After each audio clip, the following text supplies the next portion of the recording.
So I just got off the bus on Bancroft, and I have to get to that house over there.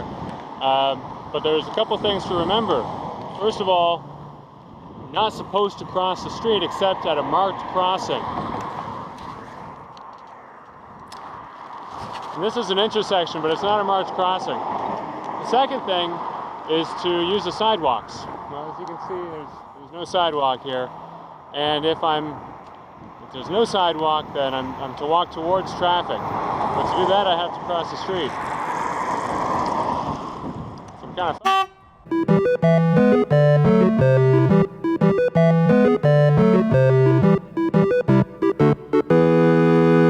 We're at a connector that moves from Llewellyn Park, Loaches Road, to the university campus here in Sudbury, Laurentian University.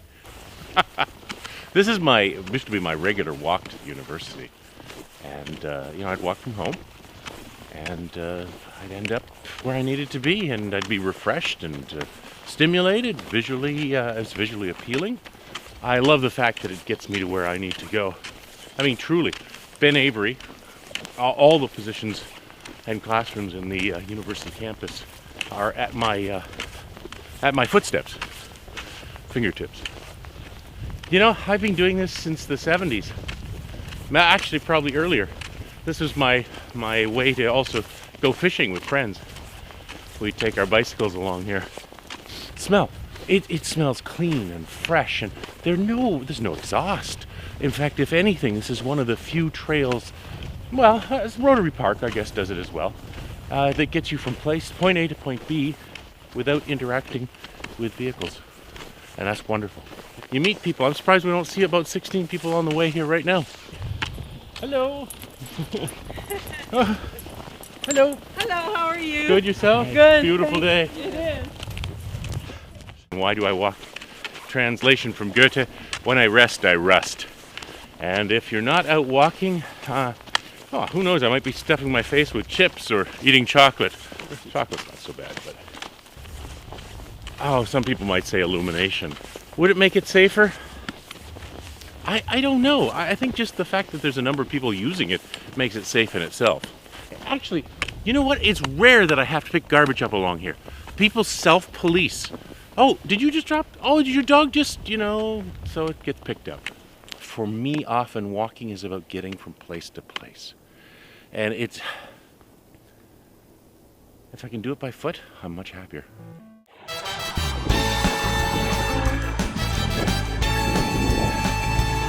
Good evening. It looks like it's going to be a really sunny, nice evening today. I'm on my way to the Steelworkers Hall for an event. Steelworkers Hall is turning into a pretty popular venue for different types of events. It's just over there, but as you can see, it's not exactly accessible for pedestrians. So what's it actually like to try to get from downtown Sudbury to this venue? Well, let's have a look.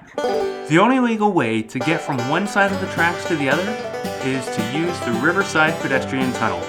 This tunnel was built in 1961, almost 55 years ago, at the same time as the Brady Underpass.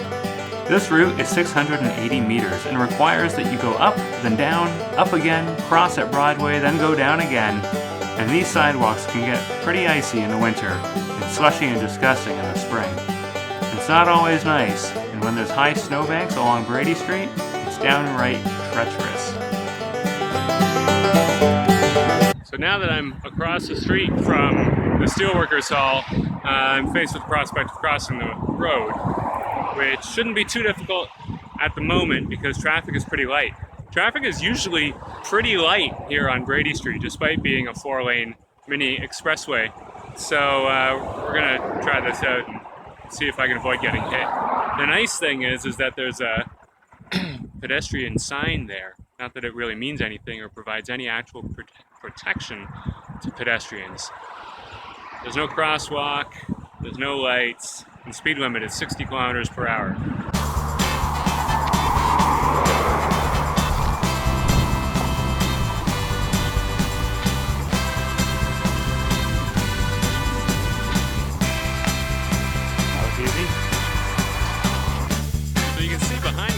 Started. It's just there through the tunnel. To walk along Brady from where I started would only be about 500 meters, or about 180 meters less than the Riverside option. And you can see there's somebody crossing the street as well. Yeah, he had to run a little bit. It'd be a lot easier, wouldn't it be, if we could just walk through that tunnel in order to get here? I think it'd be a lot easier.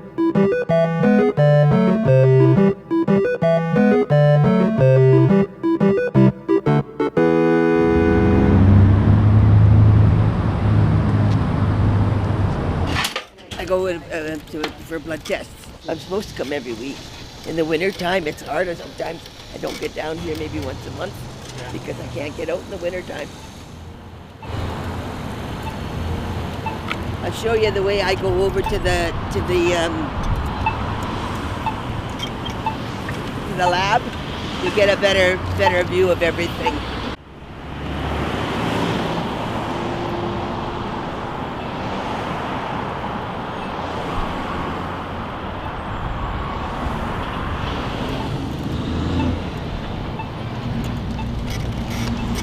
I try and get out every day if it's nice. Even just to go across and have a coffee. If you ever want an all day or a good food in there, that new restaurant in there, I haven't been in yet. they have very, very good food. The Anti-Transit is so busy and you have to order it 3 days ahead or 2 days ahead. Sometimes it's 3 days, depending how busy they are. As long as it's not raining or storming, I take the bus.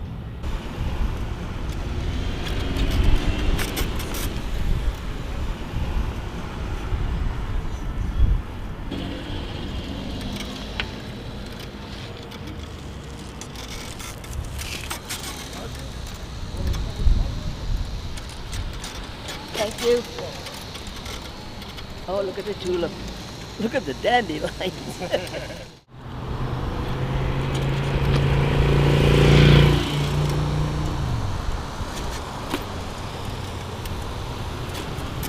Level.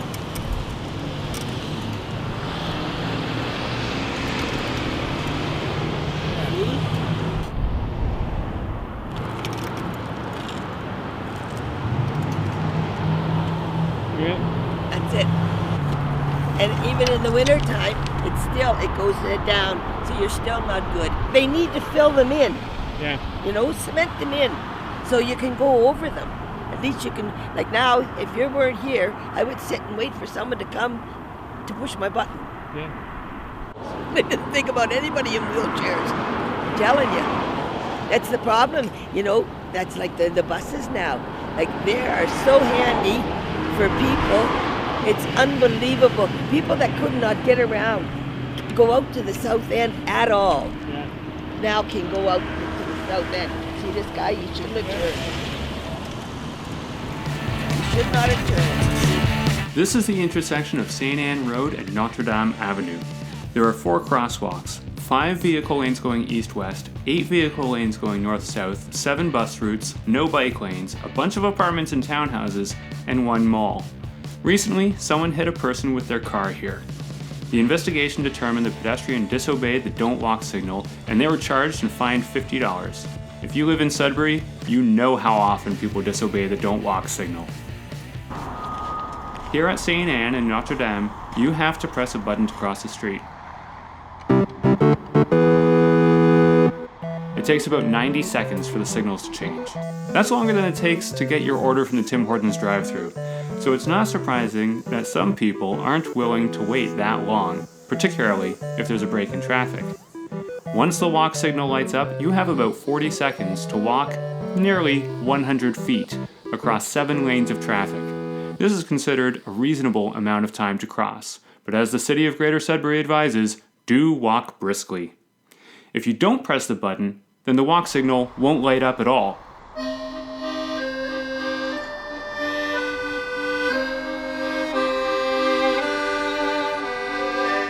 That's what happened to this family. They didn't press the button, and after waiting a minute or more for the light to change, they decided to cross anyway. This is a known problem with pedestrian actuated signals. Only 50% of people press these buttons, and not everyone who presses the button bothers to wait. Drivers, on the other hand, just have to show up. There are sensors under St. Anne Road that automatically detect when a vehicle arrives at the intersection, and traffic on Notre Dame is stopped for 20 seconds instead of 40. This helps keep traffic flowing smoothly.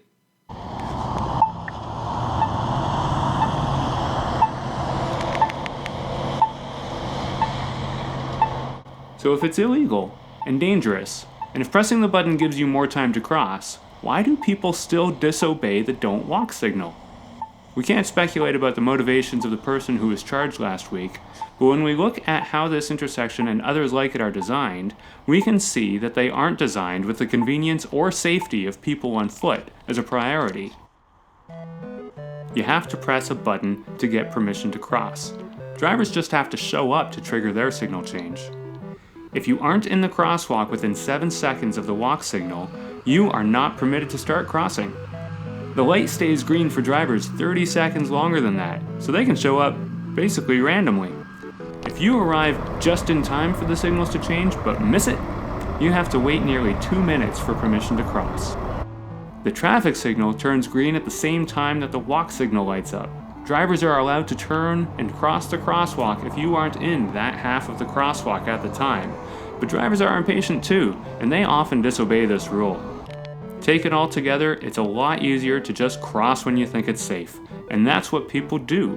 Unfortunately, sometimes they're wrong and they get hurt.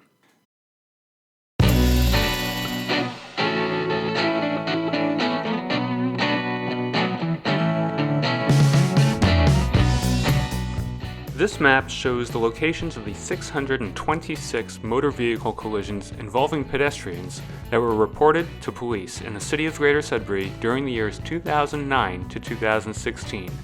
Each week in Sudbury, at least one person hits someone with their vehicle, but you'd be forgiven for not knowing this, because in an average year, the police only report about 1/3 of collisions with pedestrians to the media.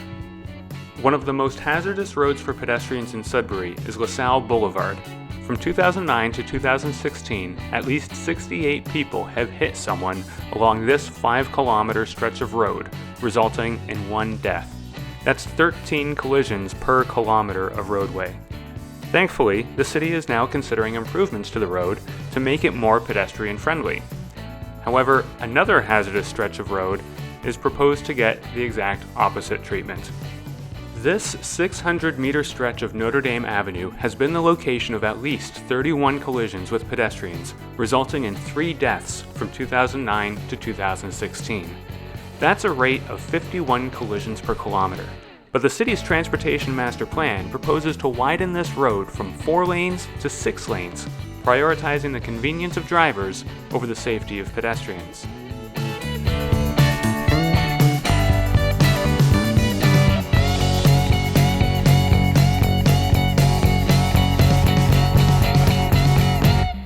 This is our neighborhood.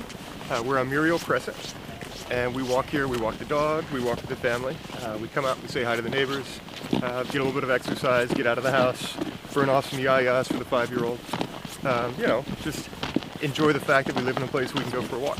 I love going in the woods because we get to go off trail. For a couple of years, Lila and I commuted with a running stroller, and we had a couple of near misses where people just didn't see us.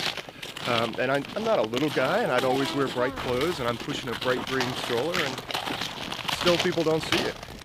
So, Lila's 5, she's just getting to be independent. We want her to be able to go out in the neighborhood and go for a walk and not worry that she's not going to see a bus or a bus isn't going to see her. We've said since we moved in that we'd love to have sidewalks. There are not a lot of sidewalks in Sudbury. This is an active bus lane, and I don't think the buses are... the buses are just obvious. They're big, they're fast, they're moving through, but there are a lot of cars that come through. And then the last year that Lila and I were commuting together, this young kid pulled out of a stop sign, just basically rolled a stop sign. Last snow of the year, hadn't cleared his windows off, so he just had the little crescent in front of him he could see out. Never saw me. Pulled directly in front of the stroller, and I just went into the side of his car. And the bus behind me got all the information off the kid because he drove off. Lila wasn't in the stroller, luckily. But it was pretty spooky. I'm just left standing in the middle of the road as this guy drives away. The edge of the road is just gravel. There are no sidewalks, there's no real hard delineation at the end of the edge of the road. I don't want some young kid not paying attention to run my daughter over, or hit the dog, or even get close. I think at the end of the day, you've got to take some kind of public stance on the greater good and the greater number of people and try to make people safe.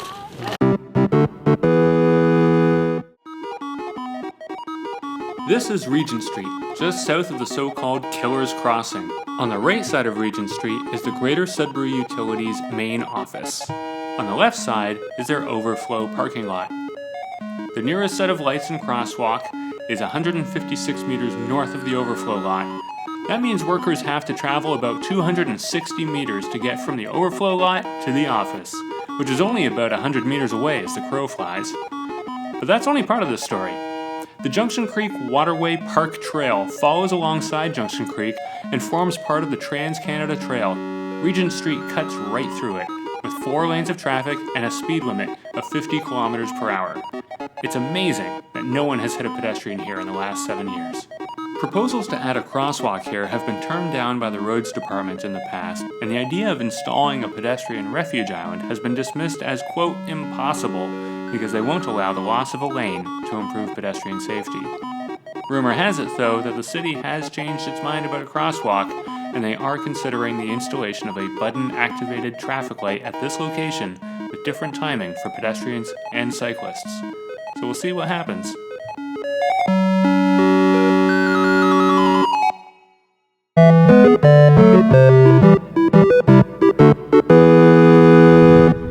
Well, I'm walking to the bus stop right now to catch the bus to take my daughter to daycare. Normally it's my daughter and son to daycare, which is Larch Street Kids, which is just very close to the main.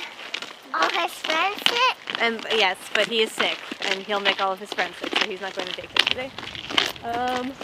And then I go to work at Eat Local, which is also downtown. So we're gonna cross the road, but we gotta cross at the crosswalk, right? Right. I guess there's a lot of reasons we walk.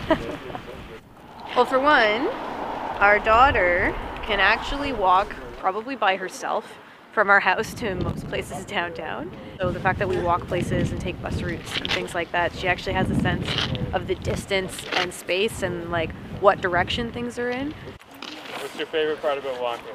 I like to walk backwards, but sometimes I get dizzy, so I'm turning around and around. The other reason is it's a lot cheaper. We bought our house in order to not have to drive, so we can put all of our money into our house. You like taking the bus?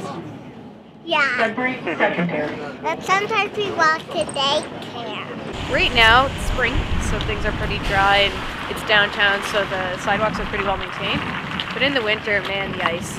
Normally I have my son on my back because he's only 20 months old. Like I'm carrying my son, and then under one arm is my daughter, so she doesn't fall and trip on the ice. And the snow dumps are deep enough. You know, yeah, there's bus stops, but you have to get off the bus, go from, you know, the bus stop to whatever your destination is. And so if the sidewalks are not passable, like, you can't access the buses and you can't use transit. And it's really frustrating because we're all paying taxes for that maintenance, but then if you own a car, you get the benefit of the taxes, making sure that your roadways are always clean for you, it's always prioritized. But if you're walking and using public transit, not so much. Yeah, that's what would make it better. Keeping sidewalks clean, that'd be great.